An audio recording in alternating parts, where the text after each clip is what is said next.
शहर की ताज़ा तरीन खबरों के लिए सब्सक्राइब कीजिए EW नेटवर्क और बेल आइकॉन दबाना ना भूलिए।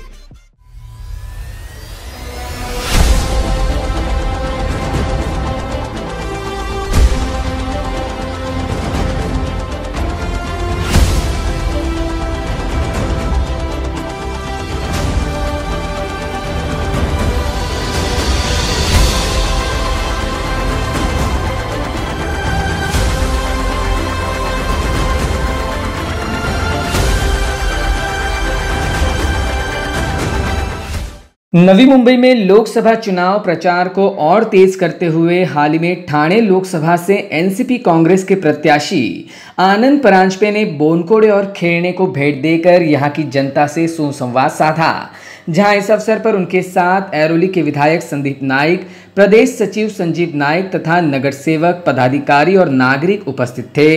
परांजपे ने यहां बोनकोड़े में जहां ग्राम देवता गणेश मंदिर में दर्शन और दरगाह पर फूलों की चद्दर चढ़ाई, वहीं खेरणे स्थित मस्जिद को भी भेंट दी। तत्पश्चात पत्रकारों से बात करते हुए आनंद परांजपे अपनी जीत को लेकर आश्वासित नजर आए। 25 ठाणे लोकसभा मतदारसंघातून राष्ट्रवादी काँग्रेस पार्टी, भारतीय राष्ट्रीय काँग्रेस आणि पुरोगामी संयुक्त आघाडीचा उमेदवार म्हणून ही निवडणूक लढवत आहे। या निवडणुकीची संपूर्ण जबाबदारी, नेतृत्व, मार्गदर्शन हे लोकनेते माननीय गणेशजी नाईक साहेब करत आहेत। आज बोनकवडे येथील ग्रामदेवतांचं गणेश मंदिरामध्ये आम्ही दर्शन घेतलं, इथल्या माता भगिनींशी संवाद साधला आणि त्यानंतर खैराणे येथील मस्जिदीमध्ये जाऊन मुस्लिम बांधवांचे देखील आशीर्वाद घेतले। बुद्ध विहारामध्ये आम्ही गेलो। आमचा भर अधिकाधिक 24 लाख मतदारांपर्यंत पोहोचण्यासाठी आहे।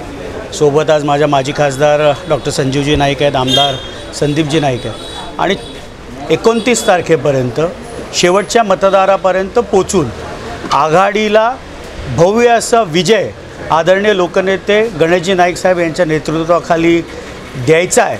ह्या इच्छा शक्ति ने सर्व कार्यकर्ते कामाला लागले।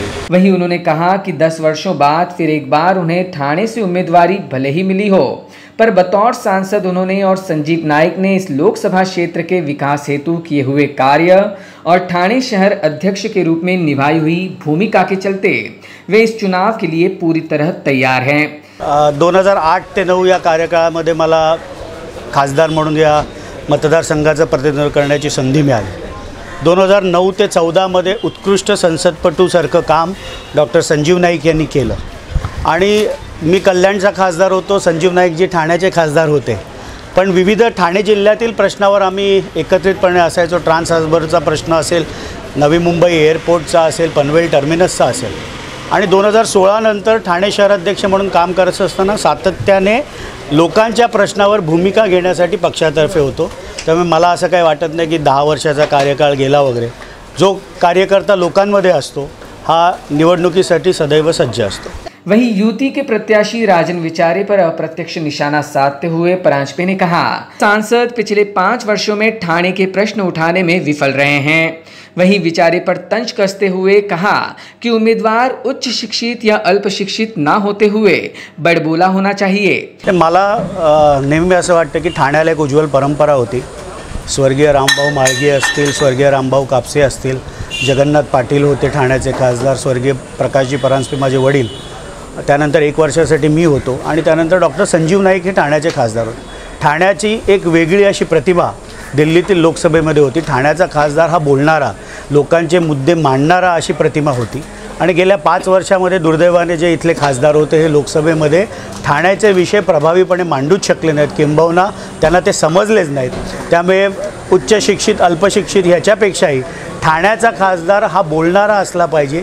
दिल्लीच्या लोकसभेमध्ये ठाण्याचा आवाज कायम घुमत राहिला पाहिजे, असा लोकप्रतिनिधी ठाण्याच्या लोकांना पाहिजे। नवी मुंबई पासपोर्ट केंद्र पर भी बोलते हुए परांजपे ने यह कहा कि चुनाव के मद्देनजर राजनेता कितने भी उद्घाटन कर ले, पर उसका श्रेय संजीव नाइक के प्रयासों को जाता है। खरं तर जी उद्घाटनं 2014 ते 19 मध्ये आत्ताचे खासदार करतात, ही सर्व कामांचं श्रेय फक्त आणि फक्त डॉक्टर संजीव नाईक यांचं आहे। रेल्वेचा प्रश्न असेल, पासपोर्टला मला चांगलं आठवतं की डोंबिवलीला मी पासपोर्ट ऑफिसची मागणी केली होती कल्याणचा खासदार म्हणून आणि संजीव नाईक साहेबांनी नवी मुंबई इथे केली होती 2012-13 सालीपासून आमचा पाठपुरावा होता. घाईघाई आचारसंहिता लागता त्यांनी उद्घाटन केलं आणि ज्या डिजिटल इंडियाचा नारा ते देतात ते डिजिटल इंडियातलं डिजिटलच आतमध्ये नसल्यामुळे त्याच दिवशी तो बोर्ड काढून ते पासपोर्ट ऑफिस बंद पडलं.